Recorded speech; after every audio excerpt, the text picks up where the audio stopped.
All right. Good evening, everyone. This is Mark Hamlin. I'm from Richmond, Virginia. I'll be your host tonight. Glad to have you all with us.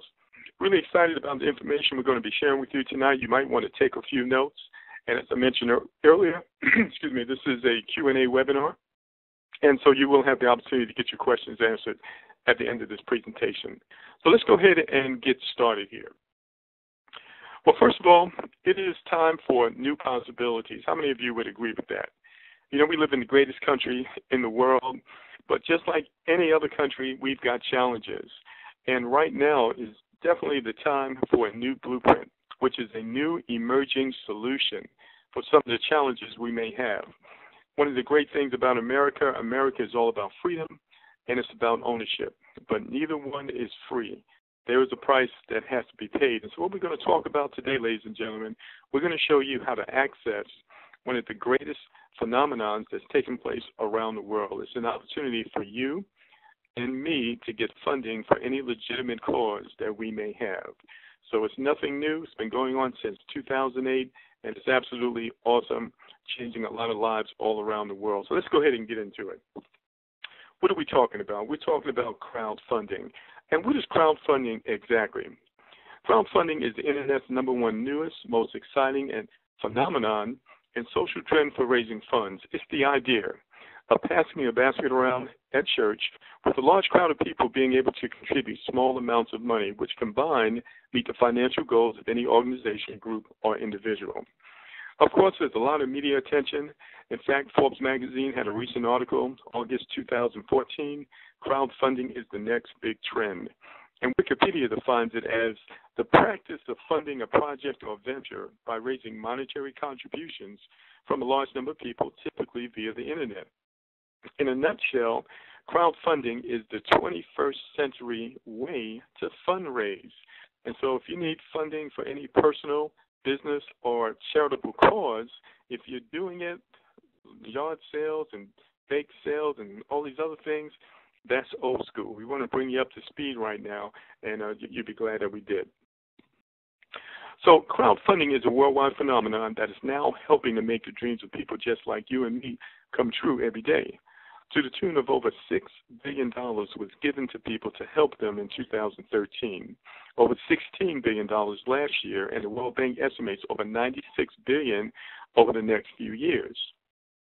Crowdfunding is a powerful new global economy. In fact, in 2013, Facebook and crowdfunding were neck and neck in terms of the revenue that they generated, with Facebook grossing close to $6 billion, crowdfunding grossing $6 billion, and with crowdfunding reaching $16 billion in 2014, it has now outperformed Facebook by billions of dollars. Bigger than Facebook now, that's powerful. Powerful enough to fund any project, big or small, that you may desire. So let's look at a few examples of what this phenomenon has done to help people around the world. First of all, if you're looking on my screen, you're going to see James Robinson. You may have heard about him. Well, he's a gentleman who lives in Detroit. And some years ago, his car broke down. He only makes about $10 an hour. He couldn't afford to get the car repaired, nor could he afford to buy a new one. So he did the next best thing. He walked back and forth to work 10 miles each way for over 13 years. Well, needless to say, his friends noticed. They did a crowdfunding campaign on his behalf. The media got a hold of it, publicized it all over the world, and people just like you and I gave small donations, a total of over $349,000 to help him. It took 13,000 people just 1 month making these small donations in order to contribute this amount of money. So I have a couple of questions for you. Did this really happen? Now, if you have any question or any doubt about this, you should go online and Google it. Next question is, where did the money come from? Did this money come from the government? Was it a grant? Was it a loan? Does it have to be repaid? And the answer is absolutely no, it doesn't. Next question is it legal? All right, let's go a little further. Now, here's another lady. This is Natalie. Now, Natalie likes to bake. And so she would go to the flea market and she would sell her little cookies, cakes, and all those other things until she was able to raise enough money to open up her own shop. And so she opened up a shop in a little town called Ferguson. You ever heard of that? Well, unfortunately, her place was looted. They destroyed her business, busted her windows, and everything else. It was pretty bad. So her friends noticed it. They did a crowdfunding campaign. Their goal was to raise $25,000 to help Natalie. Well, needless to say, people like you and I gave small amounts of money for a total of over $270,000. Now, here's the question. Did this really happen? Absolutely. Did this money come from the government? Was it a grant? Was it a loan? Does it have to be repaid? And the answer is absolutely no. Is it legal? Well, you should know it absolutely is legal. My next question is, would you like some? Well, we're going to explain to you how you can tap into this funding as well. So let's take a look at another gentleman. This is Hector. And Hector lost his job. His family became a one-income family. He lives in Chicago. Now, they had to move from their two-bedroom apartment to his mother's basement because he could not afford the $850 rent on just the one income. So Hector went to his church, and he made a donation into their shared crowdfunding platform. You're going to understand what that is here in just a moment. And then he went out and he did what he was taught. So let's talk about that. So the church is doing something here. They actually created their own project because when the people are struggling, the church is going to struggle, right? So churches have to be innovative just like everybody else. So they decided that they were going to do a crowdfunding project to raise money to purchase a business. They were going to use the income from the business to fund the ministry. So they introduced the concept to the ministry, to the church, and said, listen, you guys, you can donate in an offering basket, but this time we're going to do something a little different. We're going to do a crowdfunding project and promote our project to the world. Now, if you want to donate to our crowdfunding project, this is what we're going to do for you. We're going to show you how to set up your own project. And as a community, we're going to help you get it funded so you can get the money you need to take care of your family. Maybe you need a new car, you want to send your kids to college, maybe you want to pay off your house, maybe you want to start a business. How many of you would like to work with us on that level? Raise your hands. What kind of response do you think they got? They got a great response. Why? Because it's not just about the organization in this case. It's about the organization and it's about my family. It's a win-win situation. And so this is what Hector did. He donated to the church's project, and 100% of the money went to the church. Then he went out and did what they taught him. What did they tell him? They told him to go out and spread the word. Let the people know that you found a way to get the funding for your new house. The great thing is not a grant, it's not a loan, and there's no repayment required. The money's coming through crowdfunding. Do you know anyone who needs funding for anything? And that's exactly what Hector did. He went out and spread the word. And within 90 days, he was able to raise a significant deposit so he could close on that four-bedroom house that you see him standing in front of. So let me ask you, ladies and gentlemen, do you have a dream, a project, or an aspiration that's close to your heart? And what is your dream exactly? Perhaps you want to start or expand a business. Maybe you want to build or renovate a church. You want to create a project to make a better world. Maybe you want to fund home improvements. Or you want to pay off college loans. You want to pay off a wedding. Perhaps you need a new car. You need a house. Or you want to improve your retirement fund. Or maybe you simply just want to pay off some loans, pay off some bills, pay off your mortgage. Maybe you want to become debt-free. Well, ladies and gentlemen, these are all reasons why you too can have your own crowdfunding project and get funding for it. That's not a grant, not a loan. It doesn't have to be repaid. So let's talk about this a little more.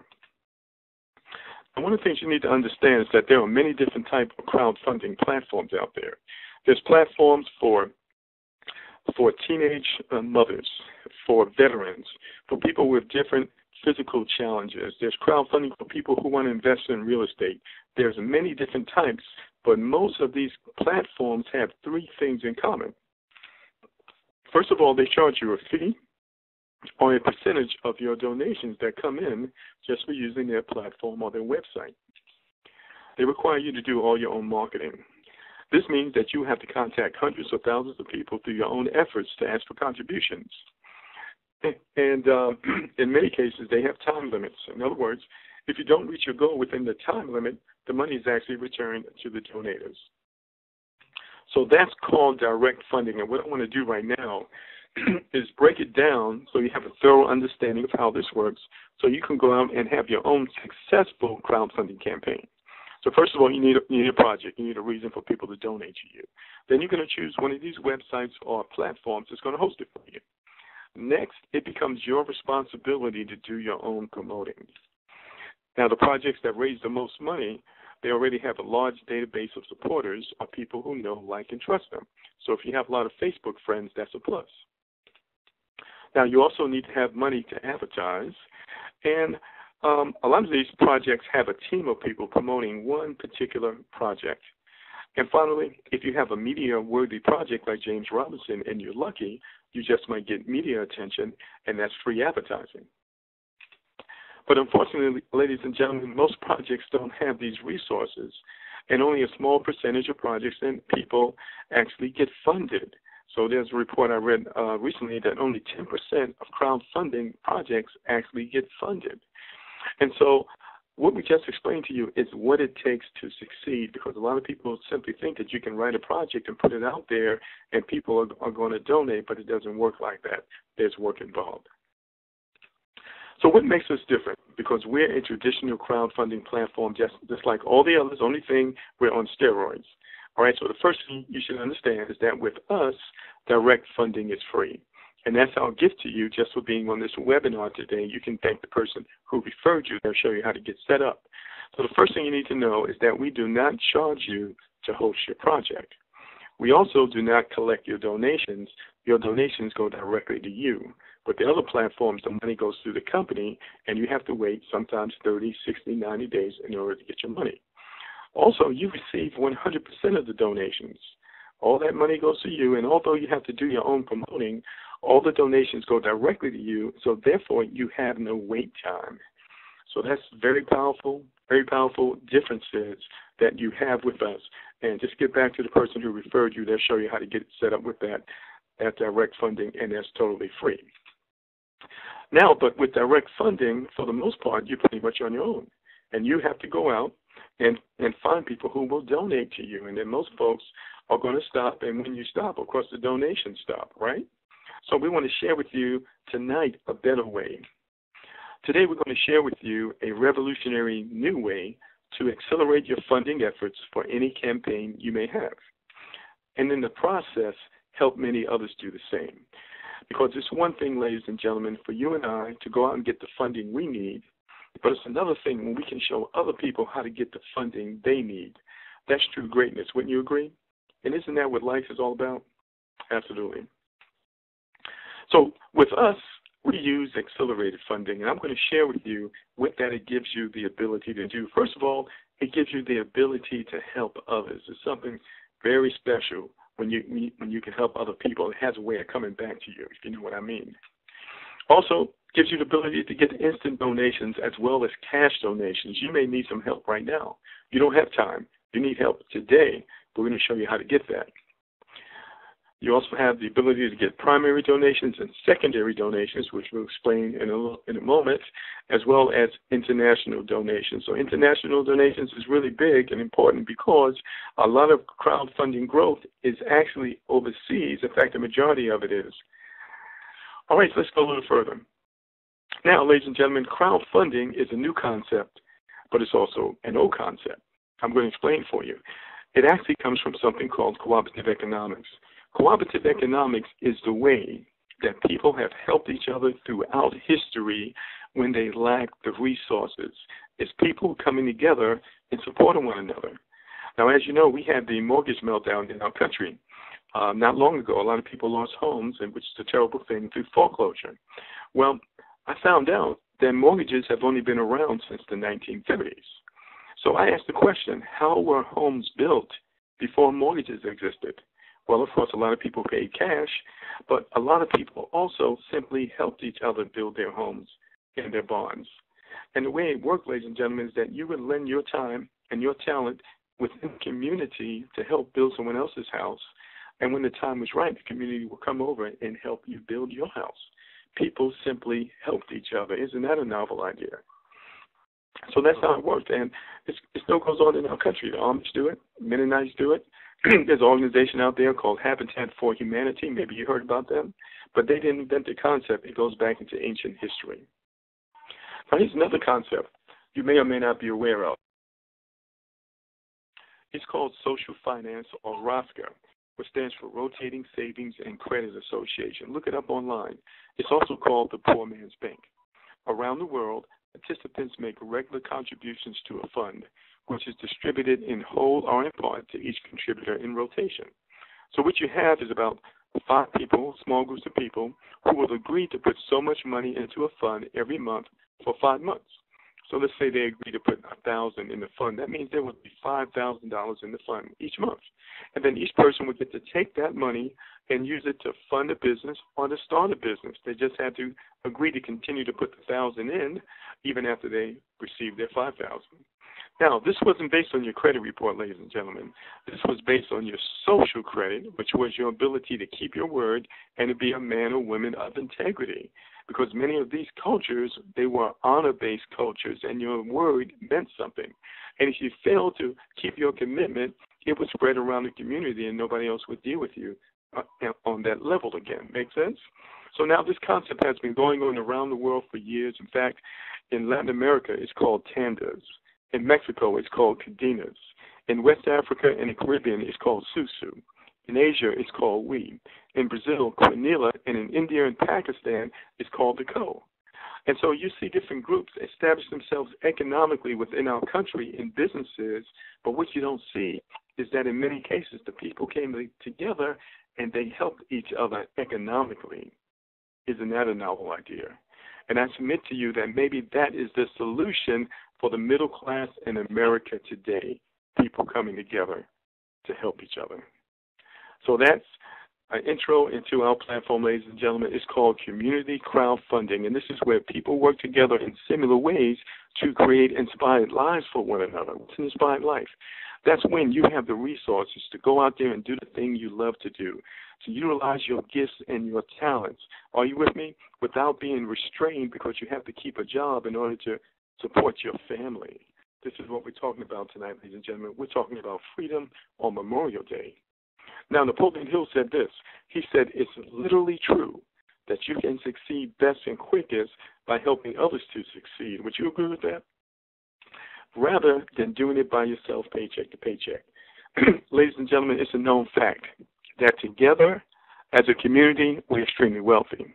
But individually, that's when we struggle to make it paycheck to paycheck. So what would happen if the people simply came together, even just a little bit? Well, that's what we're talking about, ladies and gentlemen. We're going to share with you how by partnering together with one another that you can raise unlimited funds via crowdfunding for your favorite project, dream, or personal aspiration. And in the process, share it forward to help other family, friends, and business connections do the same. Truly, this is the spirit of people helping people. You know, I'm going to stop right here because we need to talk for a second. There's a book out there that you might want to read. It's called For All the People. Go ahead and write it down. For All the People. The author's name is John Curl, C-U-R-L. For All the People, The Hidden Story of Cooperatives in America. Now, first of all, he calls it the hidden story because he had a hard time finding this information. It's almost as though nobody wants you to know. But this is what he found. Just 200 years ago in America, 92% of people were self-employed entrepreneurs. They were farmers, they were merchants, they were artisans, and they were craftsmen. And the last thing they ever wanted to do was to go out and to take a job because they considered that to be wage slavery. You might want to look that word up. What's wage slavery? That's when your livelihood and your ability to take care of your family is based on someone else paying you a salary. That's a situation they never wanted to be in, ladies and gentlemen. But something happened because we went from 92% self-employed to 92% employees. All right, let's talk about that because we're getting to a little bit of history right now. Well, it started with the Industrial Revolution. You remember a guy by the name of Eli Whitney? He invented the cotton gin. They found a way to separate the seed from the cotton, and that caused the growth of chattel slavery in the South and wage slavery in the North, where they had those women and children working those ungodly hours in those sweat houses. Then, of course, the American Civil War took place, and the South lost, and our country began to print money that they did not have to pay for a war that they could not afford. Seems like they've been doing that ever since. That caused hyperinflation. Needless to say, the South lost the war, and people out of desperation had to go and take jobs over 40%. Then, of course, we had the Great Depression, which leads us up to where we are now, 72% of people, employees. But something even bigger happened. You have to be able to see the big picture, ladies and gentlemen. A system was started called the boss system. And you and I, we were taught this since we were little kids. We were taught to go to school, get a good education, so we could graduate and get a good what? Get a good job. That's the boss system, ladies and gentlemen. That's the system we're under right now.